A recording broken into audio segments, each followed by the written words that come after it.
Niniejszy film jest zapisem wizyty asa lotnictwa myśliwskiego pułkownika pilota Stanisława Skalskiego w Chicago, gdzie dnia 24 października 1986 roku był gościem Stowarzyszenia Lotników Polskich. Prezesem stowarzyszenia był wówczas Brunon Chudziński. Ze Stanisławem Skalskim rozmawia Marian Czerniecki, także drugowojenny lotnik. Autorem nagrania jest Andrew Chudziński.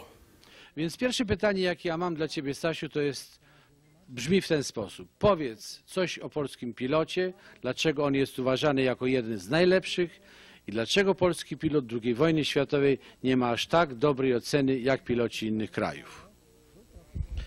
No, to jest i łatwe, i ciężkie pytanie. Ja je jeszcze odpowiem później na zakończeniu, tylko przypomnij mi, żebym powiedział o generale Galandzie.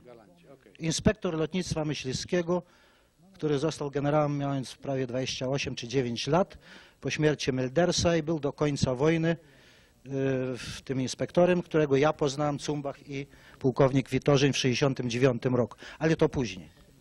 Przyrzekam, że przypomnę. Dobrze. Nie, więc ja powiem, tak jak tutaj przed chwilą odpowiem przyjacielowi naszemu Lazorykowi i innym kolegom, tam hymny pochwalne pod moim adresem i tak dalej. Ja nie jestem ani zarozumiały, ale no, to się dało, to się zrobiło. Człowiek miał szczęście, przeżył tą całą wojnę i drugą wojnę w więzieniu, ale nie o to chodzi.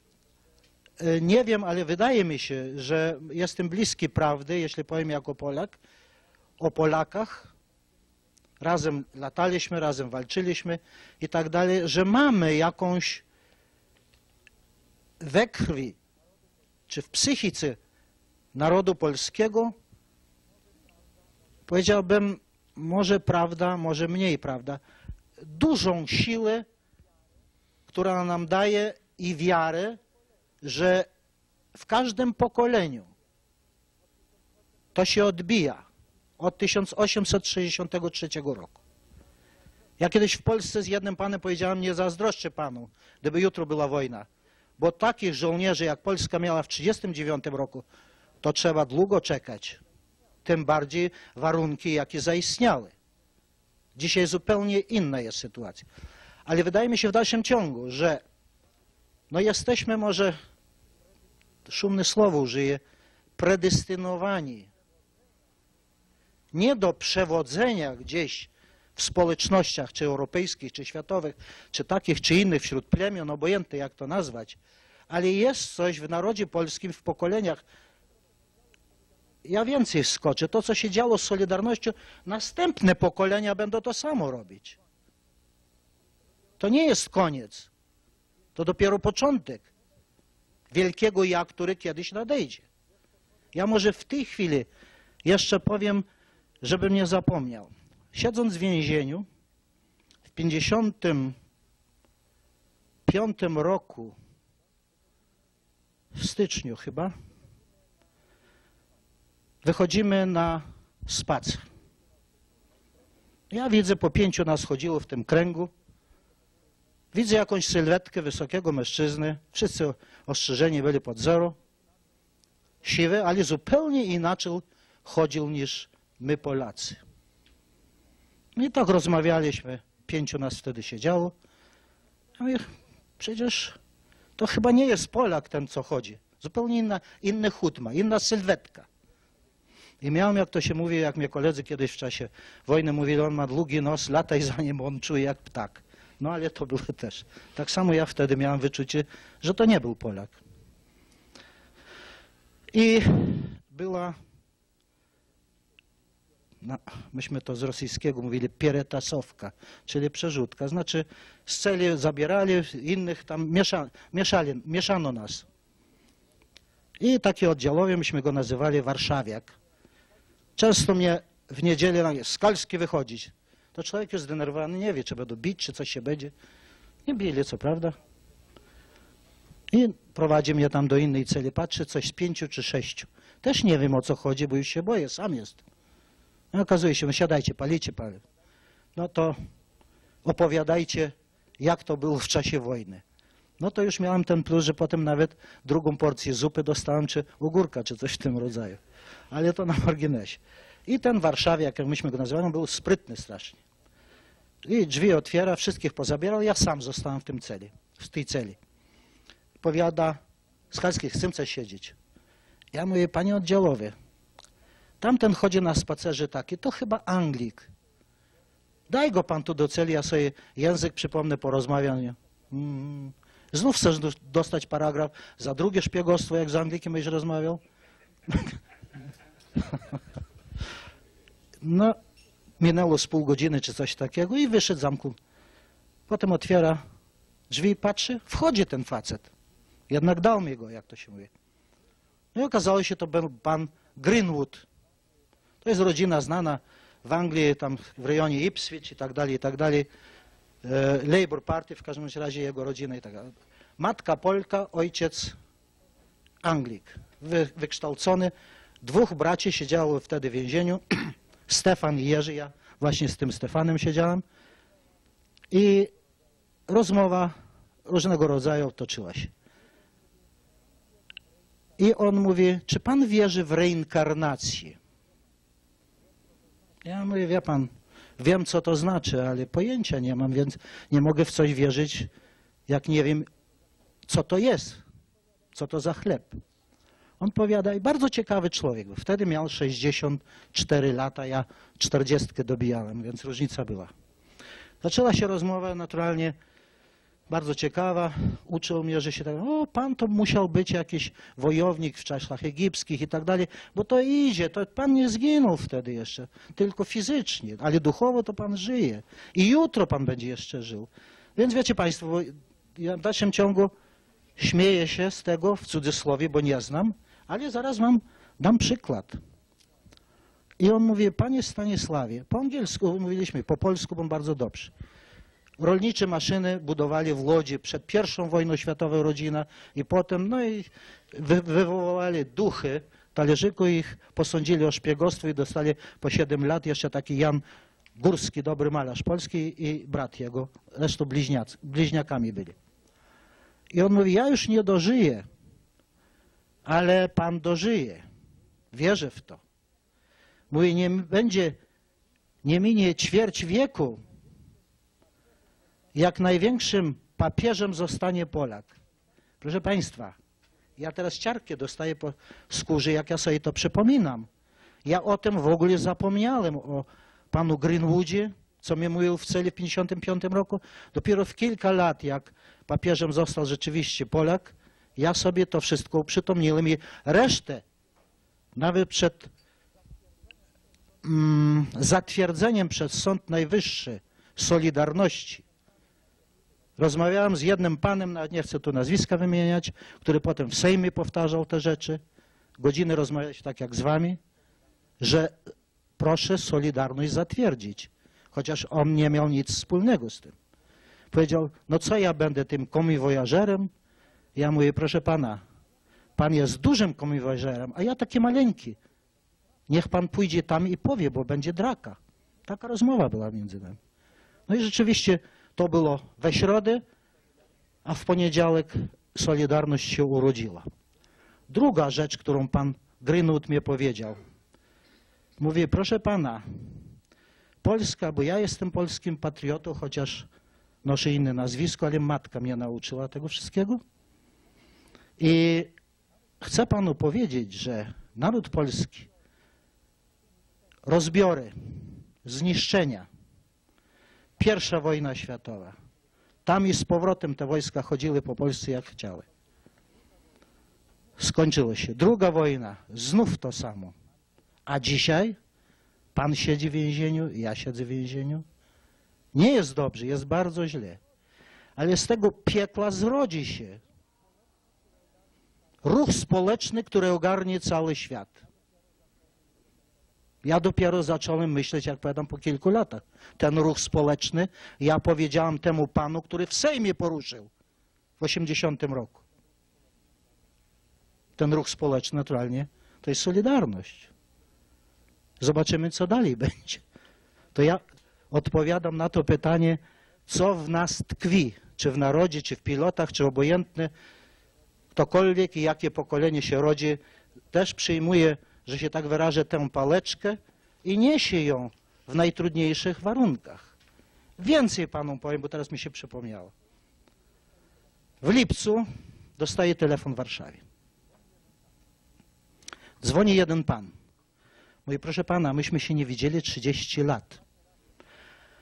Ostatni raz, tośmy rozmawiali, to był nowy rok 56 na 57. I potem z tego towarzystwa, jak żeśmy razem wyszli, a przedtem rozmawialiśmy, byliśmy obaj na bańce, rozmawialiśmy, potem pan mnie z żoną odprowadzał, bo po drodze pan szedł do domu. Ja mieszkałem na Litewskiej. I teraz po 30 latach ja do pana dzwonię, pan nawet nie zdaje sobie sprawy, dlaczego i dlaczego ja się chcę z panem widzieć.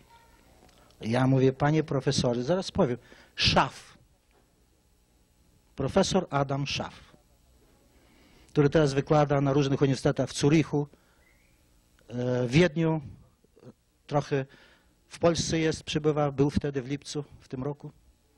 I mówię, ja się muszę z panem zobaczyć. Który pan rocznik jest? Ja mówię 15, a pan, panie profesor, 13. Ja chciałem do pana przyjść, myślałem, że pan jest młodszy. W takim razie niech pan do mnie przyjdzie. Ja mówię, okej, poszedłem, rozmawiamy. Mówi, pan sobie nie zdaje sprawy, dlaczego ja pana poprosiłem po 30 latach. Ja napisałem i skończyłem olbrzymią pracę naukową o socjalizmie. I x-krotnie jest pańskie nazwisko wymieniane w mojej pracy. A dlaczego, to zaraz panu wyjaśnię. Bo pan zapomniał, ja panu wszystko przypomnę. Chociaż 30 lat minęło. Po naszej rozmowie, bo pan zawsze wyciągał wnioski z pewnych swoich przeżyć, takich czy innych, lepszych lub gorszych, więcej było gorszych niż lepszych. I pan mi powiedział tak, że proszę pana, wszystko jedno, czy się przegrywa, czy się wygrywa, trzeba mieć swoją wytyczoną linię i konsekwentnie zdążyć do tego gdzieś urojonego punktu. Nie wolno się załamywać. I on mnie teraz mówi po 30 latach, na pańskiej bazie 30 lat ja żyję i pracuję dla socjalizmu.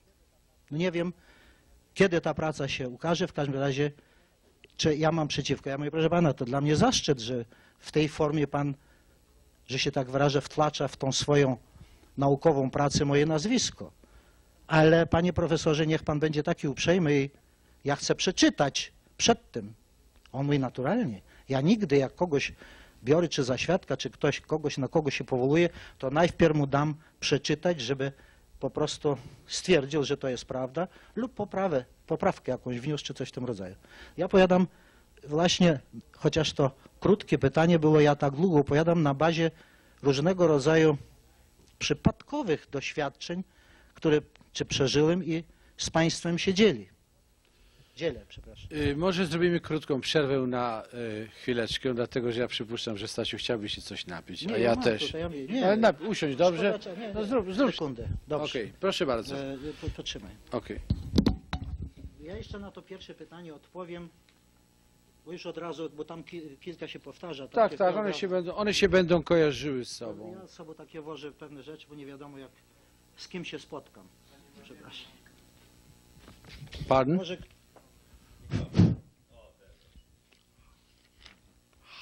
Przepraszam.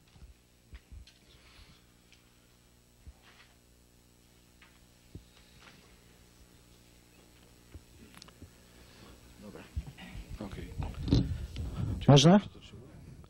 Bo jeszcze na temat, tak jak kolega zapytał o pilotach, o Polakach i tak dalej, odpowiem, bo może wielu naszych kolegów zna, może wiele pan nie zna. Wyciąg opinii pułkownika, później marszałka lotnictwa McEvoya, który był dowódcą stacji w Nordholcie, i na prośbę generała Sikorskiego opinię przesłał do Ministerstwa Lotnictwa. No w konsekwencji ona się znalazła na biurku generała Sikorskiego, a to jest opinia o pilotach myśliwskich, a jednocześnie o pilotach bombowych, zalogach bombowych. To jest opinia pułkownika Pendreta, który może 2 lata później był szefem wywiadu czy kontrwywiadu brytyjskiego, już dokładnie nie wiem. I to są wyciągi. Polski pilot myśliwski przepełniony jest pragnieniem zniszczenia Niemców. Cała jego energia zużywa się w tym kierunku. Ich duma pozbawiona jest próżności. Polska duma składa się z takich czynników jak odwaga, patriotyzm, godność osobista, dobre wychowanie, dogłębne opanowanie zawodu, zdecydowanie i na przeciwnej szali wagi upór. Wydaje się, że wielka odwaga jest u większości Polaków wrodzona. Ich ucieczki z Polski są niezwykłym świadectwem męstwa. Nieubłagani w walce w innych okolicznościach są łagodni i wyrozumiali. Ci wszyscy, którzy natknęli się na Polaków, są pod wrażeniem ich poprawnych manier. Są oni nieskazitelni i uprzejmi wobec przełożonych i kobiet, ale jednocześnie naturalni, przyjacielscy i pozbawieni afektacji. Wysokie walory polskich pilotów myśliwskich mogą być tłumaczone tym, iż są oni śmietanką narodu polskiego. W każdym razie nie ma ludzi bardziej godnych podziwu i przyjaźni niż polscy piloci myśliwcy. Drugi, jak powiada meldunek, z 28 czerwca 1941 roku pułkownik grup kapitan Pendret. Dla Brytyjczyka Polak mówiący po angielsku wydaje się niemal Brytyjczykiem. Mówi o tych samych rzeczach, śmieje się z podobnych dowcipów, lubi angielski krajobraz, jest skłonny do przekroczenia dowolnej prędkości dla samochodów, narzeka na jedzenie, lubi swą kąpiel i uważa na wygląd zewnętrzny. Bardziej wnikliwa obserwacja ujawnia niebrytyjskie cechy, które przeważnie są dodatnie. W porównaniu z brytyjskim rówieśnikiem Polak jest bardziej dojrzały, myśli poważniej i głębiej, bardziej zdaje sobie sprawę, o jaką idzie stawkę. Z wyprawy bojowe stanowią dla niego ponurą i przykrą konieczność, wymagającą maksimum osobistego wysiłku w przygotowaniu i wykonaniu. Jest bardziej uważny w sprawach pieniężnych, jego zachowanie jest lepsze, szczególnie wobec kobiet i starszych stopniem oficerów, jest zawsze punktualny, gdy idzie o loty bojowe. W skrócie, jest moją opinią, iż każdy pojedynczy członek polskiej eskadry bombowej pod każdym względem dorównuje brytyjskiemu odpowiednikowi.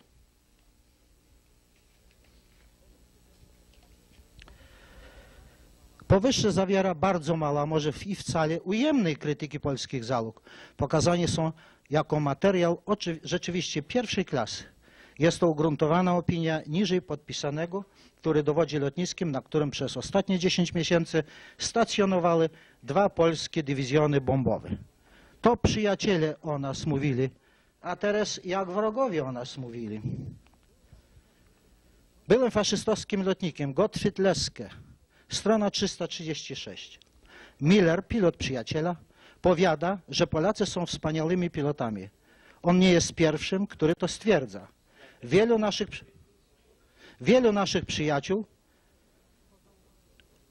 to zauważyło. Oni są nie do wiary nieustraszeni. Mam na myśli, że oni po prostu rzucają się w największe niebezpieczeństwo i walką torują sobie drogę.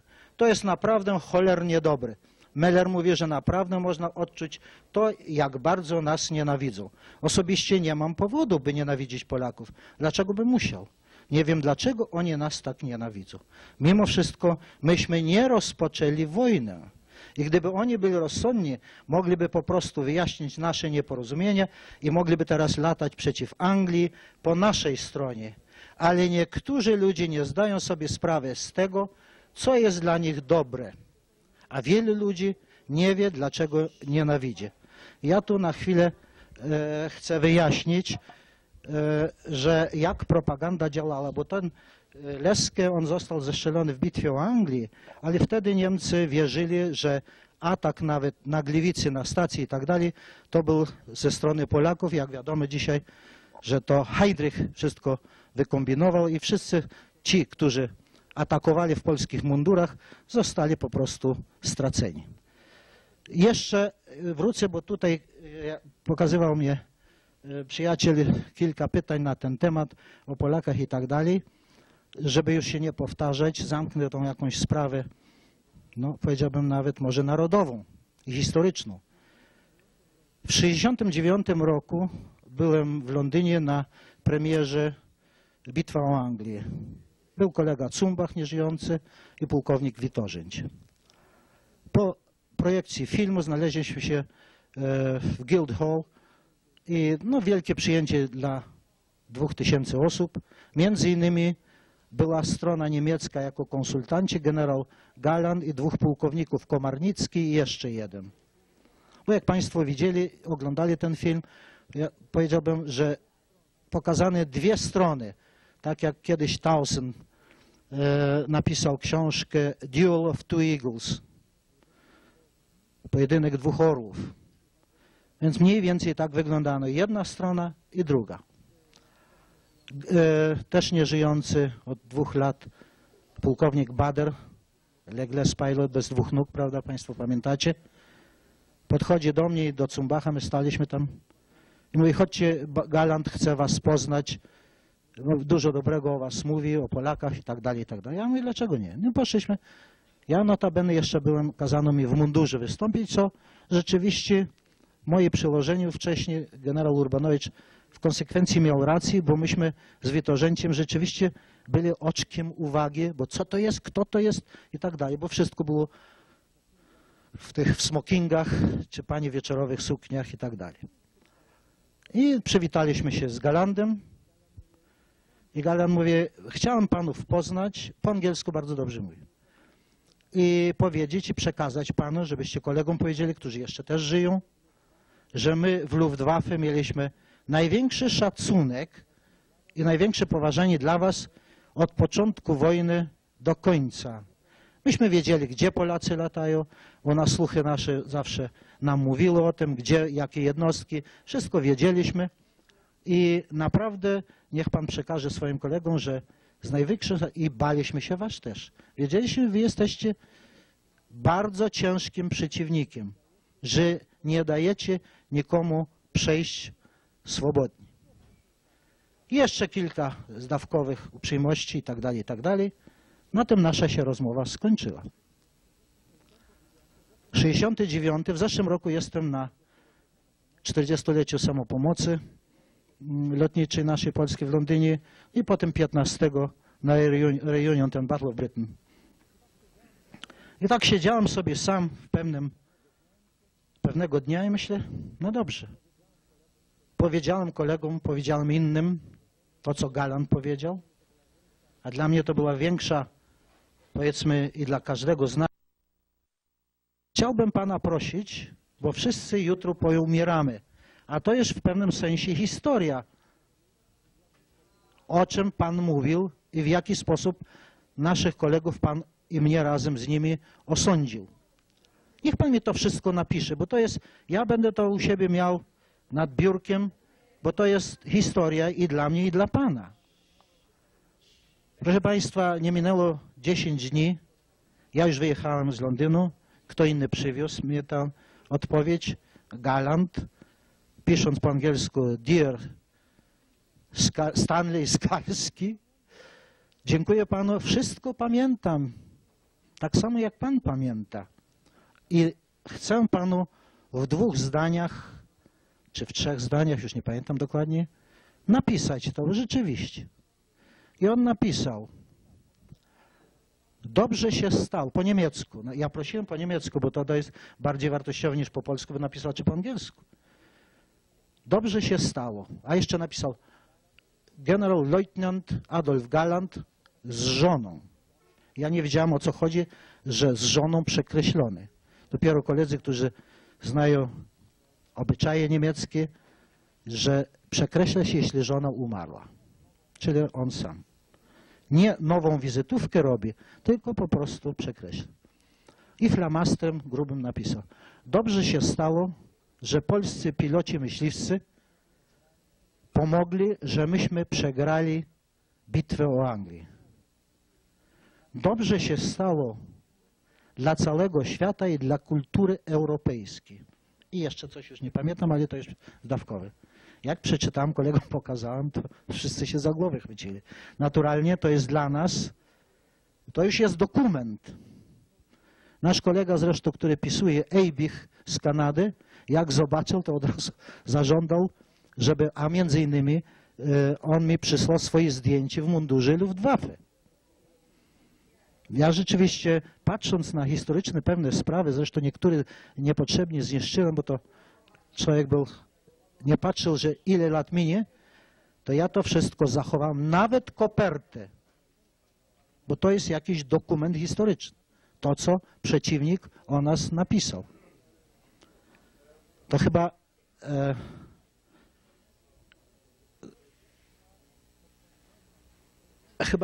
odpowiedziałem na pierwsze, długie pytanie, ale jeszcze odpowiedź moja była chyba zupełnie... Ja uważam, że świetnie to zrobiłeś. Brawa ci się należy za pierwszą część.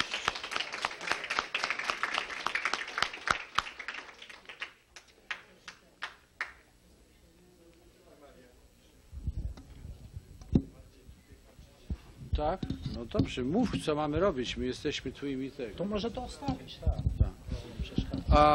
Proszę pań i panów, ja teraz zadam drugie pytanie Staszkowi Skalskiemu, a pytanie bardzo ważne, dlatego że chciałem, ażeby on jako symbol polskiego lotnictwa przekazał przyszłym pokoleniom, co powinni Polacy robić i co historia powinna o nas pisać w przyszłości. Historia się kontynuuje, historia narodu nigdy nie przestaje. Pokolenia za pokoleniami, jak w łańcuchu, powtarzają się. Jednym z takich łańcuchów jesteśmy my, a za nami już idą inni młodsi i mam nadzieję, że Staszek, ty nam powiesz, co ty uważasz, powinniśmy przekazać przyszłym pokoleniom. Proszę bardzo. Ja tam powiedziałeś, co musimy robić. Uczyć się od starszych, którzy sobie liczą 4000 lat od Żydów. Ja nie jestem ani antysemita, ani inny.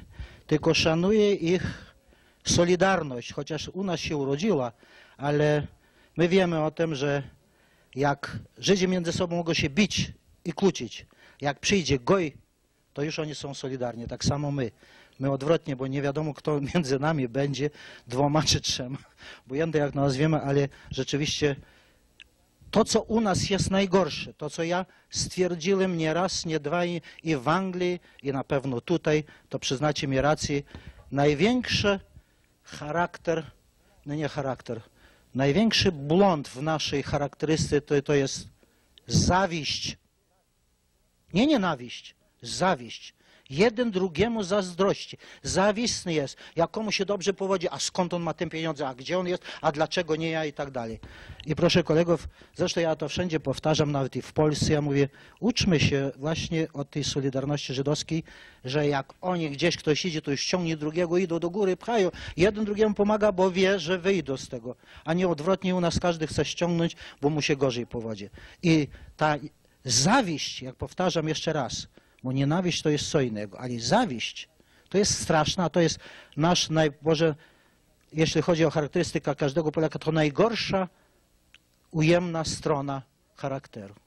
Dobrze, a teraz powiedz nam, dlaczego chciałeś zostać pilotem myśliwskim i jak doszedłeś do tej decyzji? Miałeś tak krzyknąć? Na meczu bokserskim. Wszyscy pamiętają, Gołko pamięta doktora Knapę, nie? W Dęblinie. A to był i pilot, a medycynę jak zawsze kończył w tym, mieszkając, jak to się mówi, pod mostem, bo z biednej rodziny pochodził, ale dopiął swego. Naturalnie, jak byliśmy na pierwszym roczniku, to każdy, kto już zaczął trochę latać, to już chce pilotem myśliwskim, bo to jest wszystko.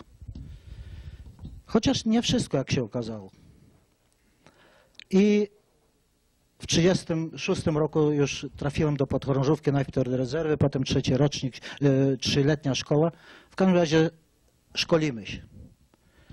Ale naturalnie są 2 sporty, które prowadzi były wicemistrz Europy Mizerski, kto pamięta nazwisko to, w boksie w Dęblinie, a drugi szermierka, starszy sierżant chyba Lichota. Nie, inaczej, nie Lichota. No mniejsza o to. No i naturalnie 2 sporty, które wyrabiają odwagę, spryt, spostrzegawczość i tak dalej, i tak dalej. Ja się biłem wtedy z moim przyjacielem, zresztą potem razem lataliśmy, Kazio Rutkowski, on tu nawet był w Seattle ze Zbyszkiem Czajkowskim, notabene umarł, kto z Państwa nie wie, Czajkowski. I boksowaliśmy się. On był trochę wyższy, miał dłuższe ręce. Ja się go bałem, on był też zadziora taka. No, ale w każdym razie tak się stało, że ja wygrałem, a już w tym szale opętaniu, to jak on upadł, to ja skoczyłem na niego i zacząłem go dusić. Naturalnie mizerski, waga ciężka, chwycił mnie, mam 64-200 kg. Chciałbym wrócić do tej wagi, dzisiaj za dużo, bo to waga lekka była. Ja się broniłem przed tym. No i naturalnie wtedy lekarze, to wszystko oglądali nas, jak myśmy się bili i tak dalej. I Knape dopiero w 1942 roku w Nordholdzie opowiadał mi pewne rzeczy, jak były dyskusje, jak szacować ze sportu biorąc pilotów, ich walkę taką czy inną. I mówi wtedy, mówi, to pan wygrał u mnie jako numer 1. Nie dlatego, że pan wygrał, tylko że pan się rzucił, zaczął pan dusić Rutkowskiego. Że to jest właśnie typ taki. On jest niespokojny i tak dalej, i tak dalej. No i w każdym razie tak się stało, że trafiłem do tego rodzaju lotnictwa, powiedzmy, później. Czy ja mogę zapytać Ciebie, Andrzeju, jak dużo taśmy masz, jak długo możemy jeszcze prowadzić? 35 minut. Wytrzymasz fizycznie, czy zrobimy przerwę? Okej, proszę bardzo. Następne pytanie to jest takie, ale używaj swojej filozofii, swojej bujnej fantazji. Powiedz, jakie cechy powinien mieć pilot myśliwski, co rozróżniasz między marynarzem a żołnierzem piechoty, a pilotem myśliwskim, jakie ci niebezpieczeństwa groziły w czasie lotów, który lot twój był najbardziej niebezpieczny i myślę, że to ci wystarczy już na 35 minut. Na 35 Może przerwiemy i w ogóle na to pytanie nie będę odpowiedział, bo to jest strasznie długie i ciężkie. Bardzo ciekawe zresztą, ja się zgadzam. Ty mnie daj ten odpis, ja wezmę z sobą. Tak, bo to jest naprawdę ciekawe. Chociaż ja nie chcę ruszać, chociaż dostaliśmy w kości jako piechociarze w 1936 roku na pułku manewrowym, to był straszny. Potem w czasie wojny to my się zastanawiali, dlaczego nas lotników, marynarzy, artylerzystów, kawalerzystów piechoty wcielili i 6 tygodni naprawdę mordęgi. Ale okazało się, że to nie jest takie złe. Ja Państwu powiem, że ja do dzisiejszego dnia, nawet niedawno ktoś z Kanady w Warszawie był starszy ode mnie, bo ja byłem w Zambrowie 3 miesiące w tym kursie rekruckim w batalionie, bo przedtem była szkoła, potem batalion szkolny, to tak nam w kość dawali podoficerowie, ale wychowali nas. To do dzisiejszego dnia każdy pamięta.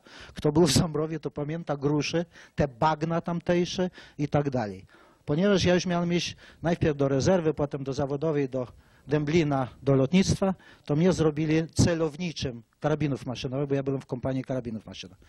Zawsze z kolegami, jak myśmy się kłócili w Dęblinie, mówi, co tam piechota? Ja byłem w mechanicznej broni. No gdzieś ty był też, ale karabiny maszynowe to jest każdy z nas się starał być lepszym.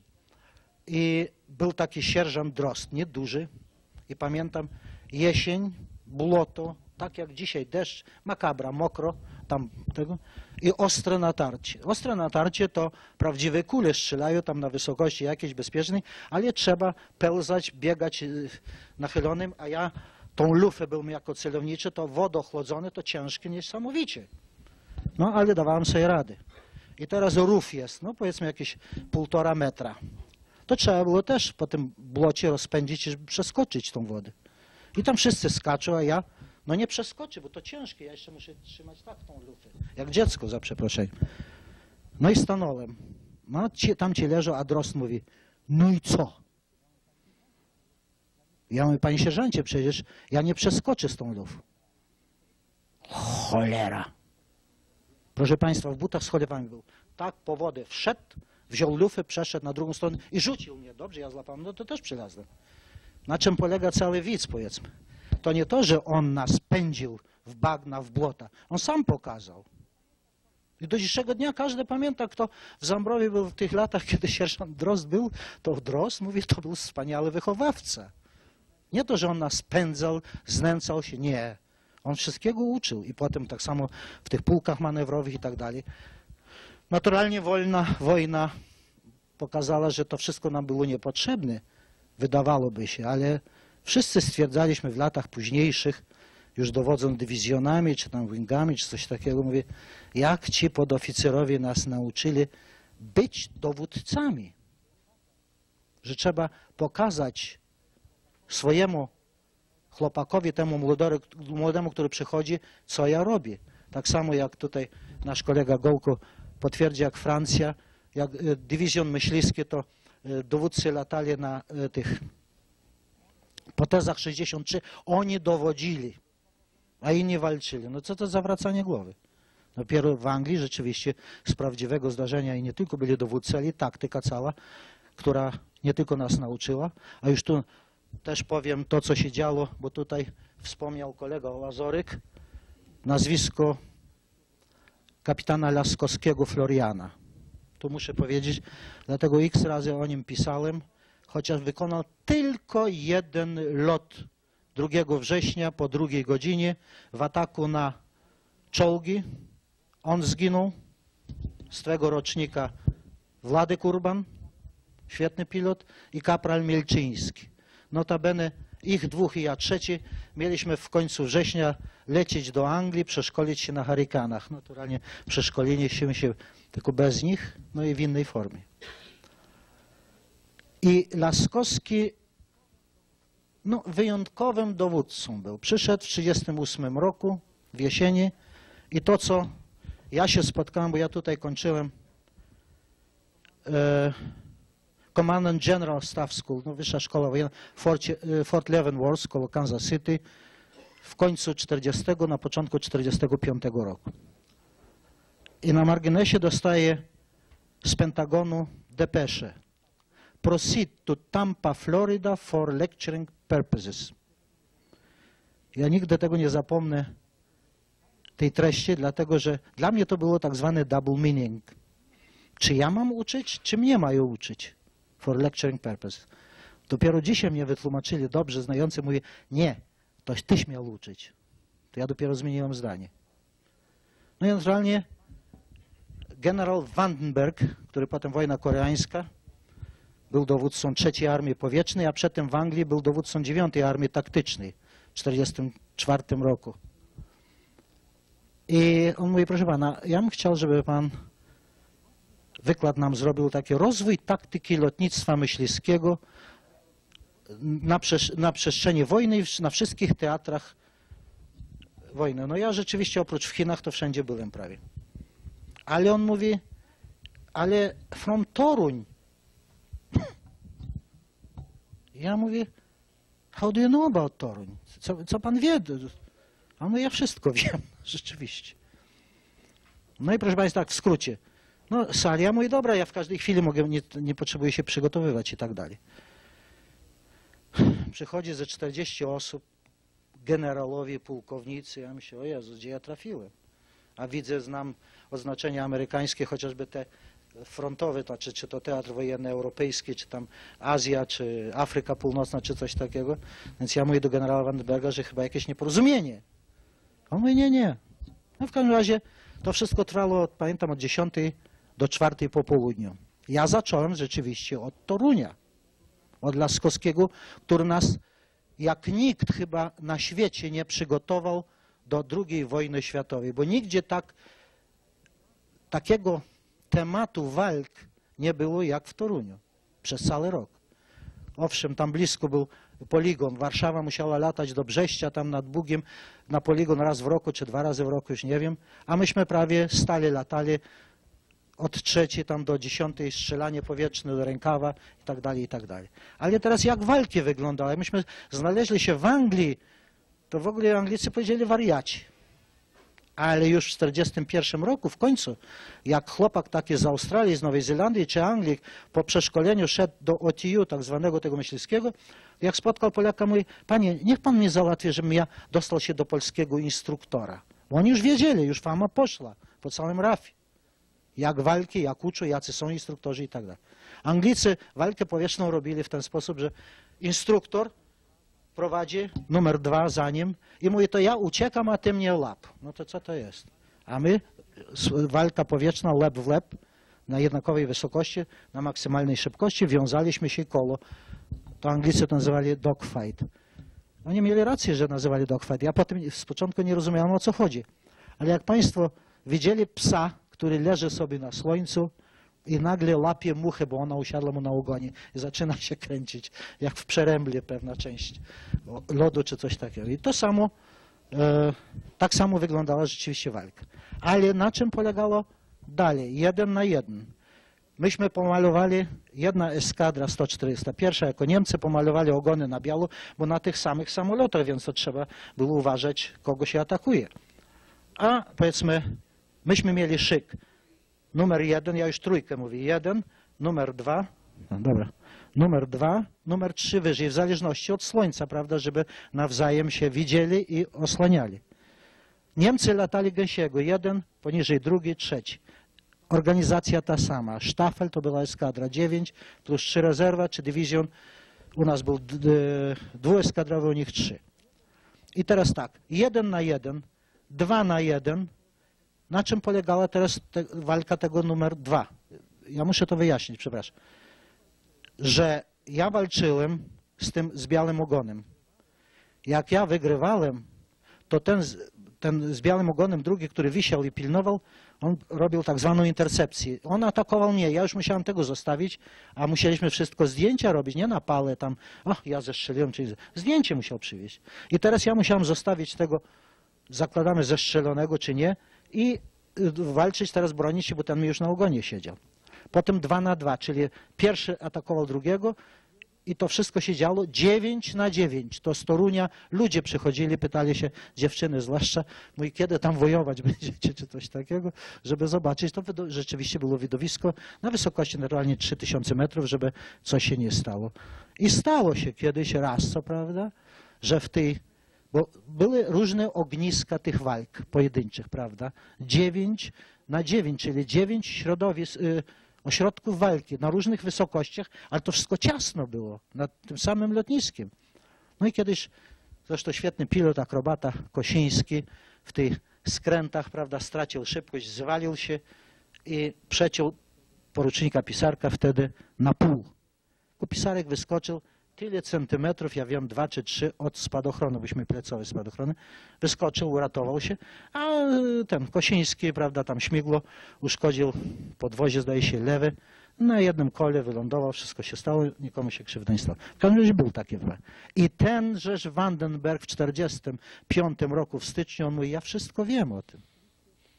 I rzeczywiście kwestia samej taktyki i tak dalej, to się rodziło potem, jak myśmy latali, zreorganizowaliśmy troszeczkę z uwagi na inną organizację dywizjonu myśliwskiego w RAF-ie, 12 maszyn, 12 lataliśmy.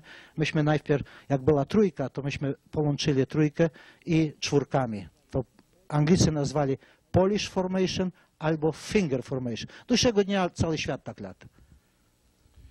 Więc bardzo dziękuję bardzo za dotychczasowe wyjaśnienia, ale chciałem teraz na samym końcu prosić Ciebie, żebyś krótko powiedział o sobie, od czasu, kiedy zacząłeś latać przez kampanię wrześniową, jak się przedostałeś do Anglii, jak trwał Twój udział w bitwie o Wielką Brytanię, i na tym, mam wrażenie, skończymy, z tym, że masz jeszcze powiedzieć coś o generale Galandzie.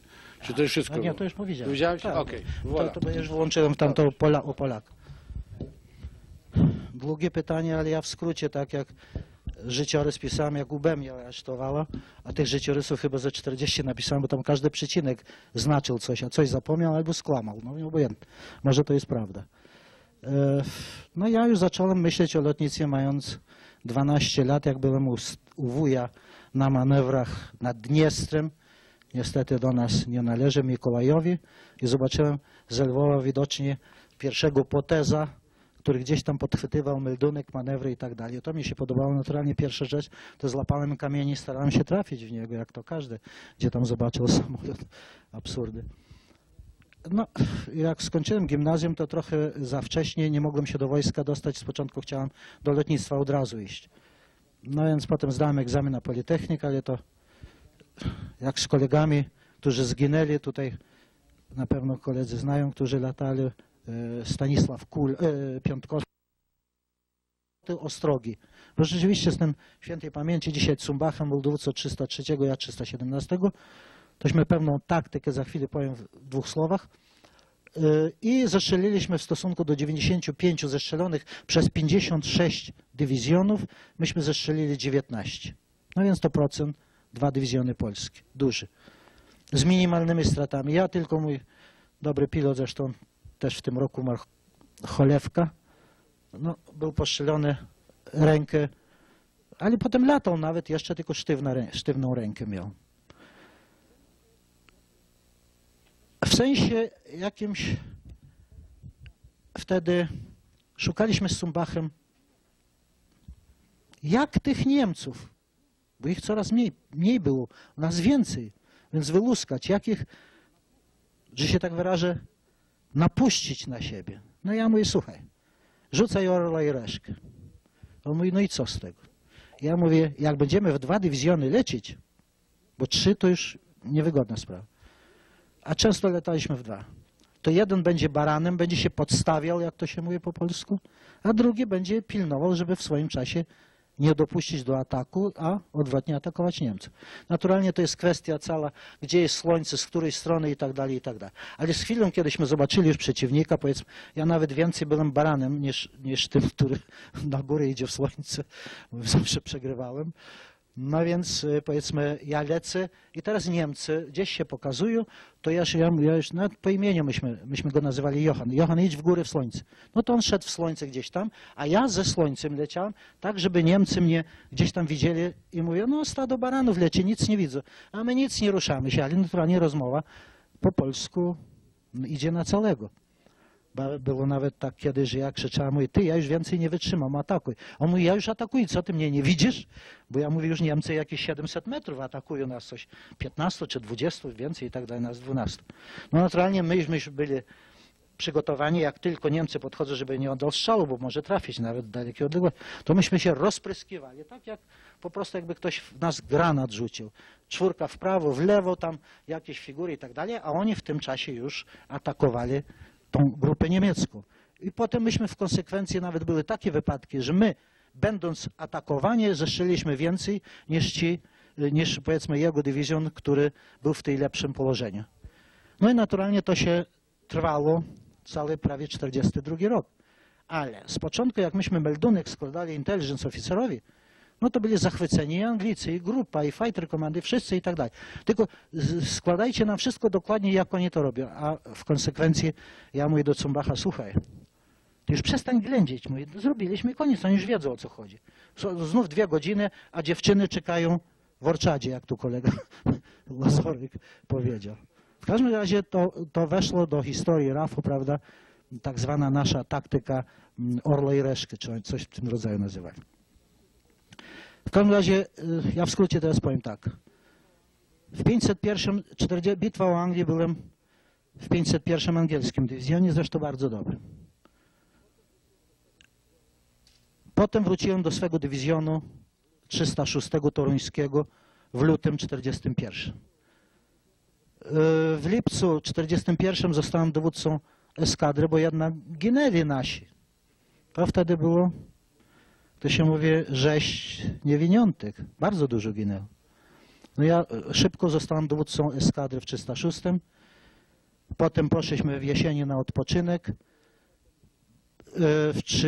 Potem nieżyjący też Gaprzewicz ściągnął mnie do 316 warszawskiego dywizjonu, ponieważ oni dopiero weszli do akcji. To był marzec czy luty 42.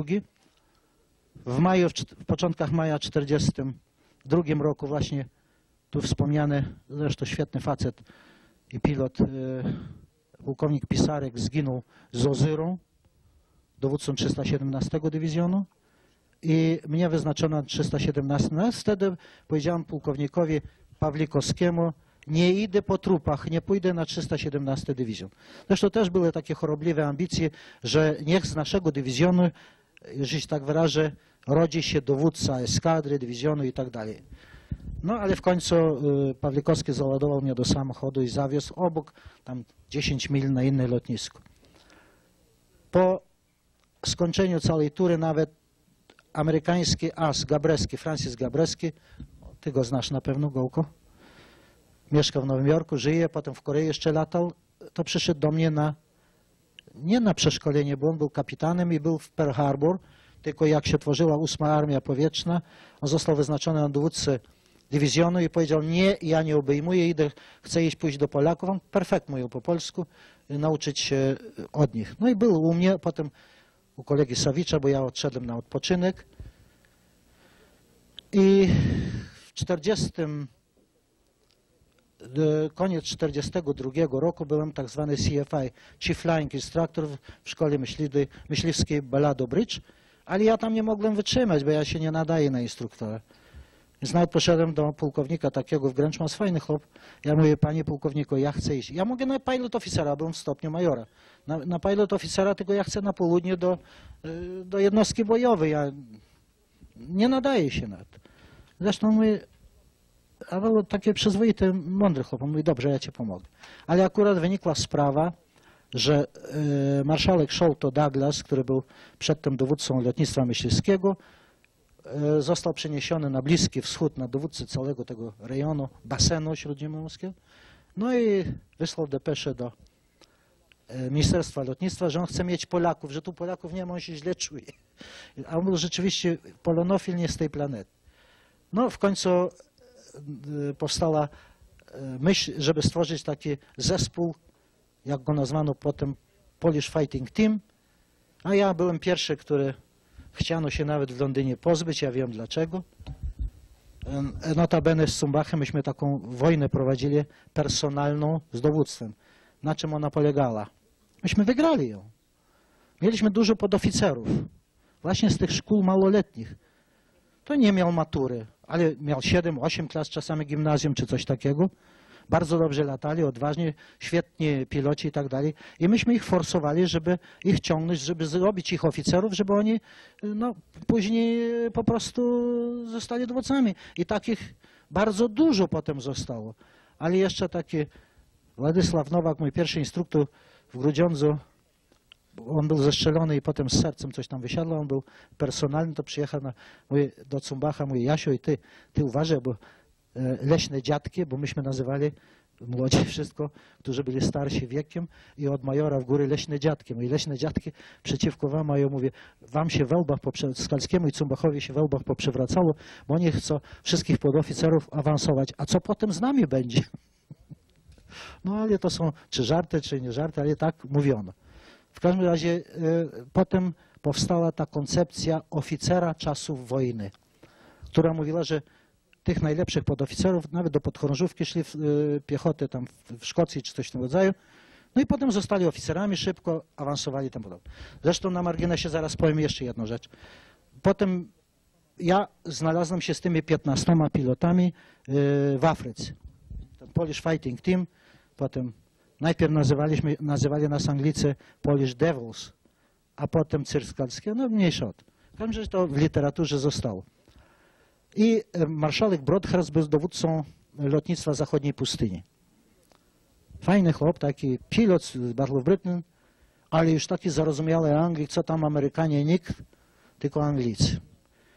No 13 maja, koniec kampanii afrykańskiej, przywieźli tam trochę whisky i ginu. No państwo sobie wyobrażacie, upał w namiocie na piasku, leżymy jak psy, za przeproszeniem, i dają tam napić się, no to straszne jest. No i ten marszałek Brodhurst mówi: Stanley, ja muszę rozwiązać wasz zespół. Ja mówię: panie marszałku, czy pan jest zadowolony? Bez przerwy pochwały wszędzie i tak dalej. Nawet na takiej wyspie odprawa była duża, bo potem ten atak na Amfidawij, na Tunis poszedł przed tą Wadi Akara, tą depresję tuniską. I no, ja nigdy nie zapomnę widoku tej, no ja wiem, kupa ludzi, wszystko w stopniach majorów, pułkowników, podpułkowników z lotnictwa i tam z piechoty, marynarka wojenna trochę było i tak dalej. Ja tak patrzyłem na te gęby, przepraszam, wszystko opalone jak diabły. zęby jak u wilku, wszystko młodzi, po 20 kilka lat. Ja myślę, cholera jasne, ale to jest towarzystwo wspaniałe. I odprawa, marynarka, piechota i w końcu marszałek, bo całe operacje te zamyka lotnictwo z góry, osłania i tak dalej, i tak dalej. Any question? No, wstaje jeden taki. Mówi, dobrze, jest taka i taka operacja. Tam bombowa i to, ja mówię. Myśliwców do diabła, nurkowców i tym podobne. Mówi, ale kto nad nami, kto to wszystko osłania? A Brodhars odpowiada, don't worry, over you, tam jeszcze coś, over you, somebody, over you, but over all the operation, the 6 poles, but over them Messerschmitts and God. Już tak wziął, zakręcił. No i naturalnie oni, wszystkim to się podobało i tak dalej. Zaraz mnie tam nawet rzucali w tym namiocie trochę i tak dalej. W każdym razie, że się tak wyrażę, to gdzie ja byłem, gdzie mnie nie było. Afryka. I ten Brodhars właśnie w tym czasie mówi, jak pijemy te gin i tak dalej, mówi, I have to disband your unit. Ja mówię, why, sir? Dlaczego? A on mówi, nie dlatego, że jesteście źli, tylko ja was wszystkich muszę wziąć na dowódców dywizjonów i dowódców eskadr. No, to już inna rozmowa. Ja mówię, sir, ale ja mam 5 podoficerów, 2 chorążych i 3 starszych sierżantów. Ty się nie martw, don't worry. It's called to Air Ministry, tomorrow I'll make them pilot officers. Ja potrzebuję ludzi, a tam mnie nie obchodzi, czy ich wykształcenie, czy coś takiego. Mówię, po wojnie martwcie się. No naturalnie ja podziękowałem. Na drugi dzień robię taką małą odprawę i mówię, co się działo i jak. No Polacy jak Polacy. Mówię, nam nie chodzi o stopnie, ale jak nas porozbijają po różnych jednostkach angielskich, tam nowozelandzkich, australijskich, czy południowoafrykańskich, to nas Niemcy wyłowią pojedynczych i nas wytłuką. A jak razem, to my się znamy, jak psy latamy. No w końcu warunki rzeczywiście były bardzo ciężkie. No i wszyscy mówią, my wracamy do Anglii. Bo parytet był tego rodzaju, że myśmy byli ochotnikami. Szli do zakończenia kampanii, mógł powiedzieć, ja wracam do Anglii i okej. To ja mówię, jak to mówi Poniatowski, mówię, ratując honor Polaków, ja mówię, ja zostaję. No i jak zadzwoniłem do tego Brodharsa, że ja zostaję, to Horbaczewski, o którym wspomniałem, i Drecki mówi, Stasiek, no nie zostaniesz sam, bo cię zabiją tutaj, to my ze sobą zostajemy. I zostało nas 3. I rzeczywiście tak jak Brodhars powiedział. Ja pojechałem z nimi razem na urlop tam 2 tygodnie w tym czasie, bo to był koniec maja, do Kairu, potem wróciliśmy i już nasi koledzy wracali do Anglii różnym transportem, powietrzem, morzem i tak dalej, a mnie już wyznaczył na dywizjon County of London 601, bo Taylor, świetny pilot, zginął niestety nad Sycylią. A Horbaczewski i Drecki na razie są jako supernumerary fly lieutenant, czyli nadliczbowymi kapitanami, bo bez tego. Ale w krótkim czasie, chyba 2 czy 3 tygodnie, oni odeszli, jeden Horbaczewski na flight, czyli na eskadrę 43 dywizjonie, a Horbaczewski 152 dywizjon, gdzie dowódcą był Nowozelandczyk, fajny chłop. Horbaczewski niestety zginął w Milazzo na Sycylii, to przez przypadek, bo startowali na Salerno ze zbiornikiem dodatkowym 90 galonów, dętka pękła, wybuch i tam jest pochowany. Ja gdzieś mam list nawet do jego matki, która była w Anglii, gdzie dowódca dywizjonu pisze, Mike, on był Michał, Mike nauczył nas, jak kochać ojczyznę. Był najlepszym wskaźnikiem dla wszystkich młodych pilotów. Dbał o ludzi więcej niż o siebie. Niestety zginął. I tam Szekspira jeszcze coś, jakiś dodatek po angielsku. Wspaniały list. Horbaczewski po jakimś czasie został dowódcą dywizjonu tego 43, czyli było nas 2 Polaków na teatrze tym włoskim i Horbaczewski był po lewej stronie, czyli tam w kierunku na polu, że się tak wyrażę, szedł, ja nad Adriatykiem, bo on był w innym wingu. No i potem w końcu listopada, w początek grudnia ja zostałem wyznaczony na dowódcę wingu 131 do Anglii, a on na dowódcę 303 dywizjonu. Niestety, no, gdyby nie ta choroba, może by przeżył, ale zachorował na żółtaczkę i dopiero potem na wiosnę w 1944 roku objął dywizjon 315 i potem był w moim wingu, bo ja miałem 2 dywizjony polskie, 315, 306 i 129 angielski dywizjon, ale nas przezbrojono na wiosnę, marzec, kwiecień na Mustangi. No i potem, co już wspominałem, tutaj odpowiadałem, jak on zginął. Potem wróciłem, przyjechał marszałek Brown, dowódca 84. Grupy Myśliwskiej, taktycznej właściwie. No i myśl, Stanley, you've had it. Co? Okej. No w każdym razie wyjechałem do Stanów Zjednoczonych, skończyłem tutaj tą szkołę Command General Staff School Fort Leavenworth. Potem wróciłem już do Anglii. Mogłem jechać na Okinawę, nawet niestety ściągnęli, bo generał Iżycki powiedział, że przewidujemy cię na front japoński, bo Polska wojnę wydała. No już nigdy tam nie byłem i potem w 1947 roku wróciłem do Polski, a w 1948 roku, rok później, jako Anglo-American Spy 8 lat odpoczywałem sobie. Na tym wszystko dziękuję, bo tu już kończy się. Stasiu, ja bardzo serdecznie dziękuję. Jesteś zdrów, jeśli zdrów 100 lat co najmniej. Drodzy słuchacze, Wszystkiego najlepszego, zdrowie, do zobaczenia następny. w Polsce.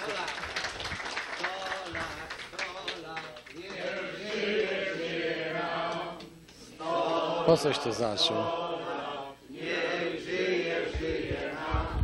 Jeszcze raz, niech żyje nam, niech żyje nam. Proszę Państwa, proszę na chwileczkę usiąść. Ja chciałem Państwu powiedzieć, że przed nami jest historia lotnictwa polskiego w osobie pułkownika Skalskiego, który był składowym liderem i wing komandorem. Ja dziękuję Państwu bardzo za wysłuchanie tego programu. Proszę nie odchodzić, dlatego że mamy skromne przyjęcie, są ciastka, kawa jest, no jest realnie bar otwarty. Ja teraz poproszę prezesa Stowarzyszenia Lotników Polskich Brunona Chudzińskiego, żeby też powiedział parę słów podziękowania, tylko nie za długo, bo Tadziu ma jeszcze chce. Ja jeszcze 2 słowa, przepraszam. Okej, momencik. Tadziu? No, bo już sprzedać wiadomości Państwu chcę. Bo nie wszyscy mogę. Tutaj kolega Koziński to też zbiera i zaopatrzył mnie też w literaturę. Ale ja takie wyciągi robiłem sobie w życiu i z różnych